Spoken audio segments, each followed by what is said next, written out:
ஸ்டாலின் இந்த மசோதாவை நிறைவேற்றும்போது governor governor வேந்தர் என்பதற்கு பதிலாக இனிமேல் தமிழ்நாட்டின் முதலமைச்சர் தான் பல்கலைக்கழகங்களின் வேந்தர் ஆவார் அப்படின்னு சட்டத்தில் திருத்தியிருக்கணும்.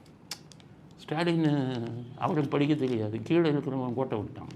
அவன் என்ன போட்டிருக்கான் சட்டத்தில், வேந்தர் யார் அப்படின்னா அவன் சொல்லியிருக்காங்க, வேந்தர் இனிமே துணைவேந்தரை கவர்னர் நியமித்தார், இப்போது அரசாங்கம் நியமிக்கும் அப்படின்னு போட்டார்.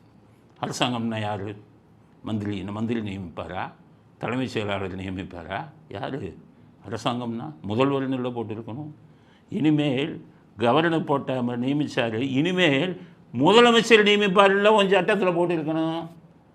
முதலமைச்சர்னு போடாமல் அரசாங்கம் நியமிக்கும்னா யார் அரசாங்கம்? அப்போ அவர் கவர்னர் வேந்தராக இருந்தார்ல, கவர்னர் வேந்தருக்கு பதிலாக இனிமேல் முதலமைச்சர் தான் வேந்தர்னு சட்டத்தில் போட்டிருக்கணும். கோட்டை விட்டீங்களே ஸ்டாலின், பாவம் கோட்டை விட்டீங்களே. அப்பா கூட்டணி கட்சி எல்லாம் போய் சட்டத்தை படிங்கப்பா. 2023 இந்த ஆங்கில முரசொலி பத்திரிகையான ஹிந்துவில் இதை எழுதியிருக்கான் உங்கள் பத்திரிக்கையிலேயே. என்ன அனுப்பின மசோதாவில் கோட்டை விட்டார முதலமைச்சர் இதில் இது வேந்தராக முடியாத, அது போடவே இல்லையே. யார் வேந்தருங்கிறதே போடலையேப்பா.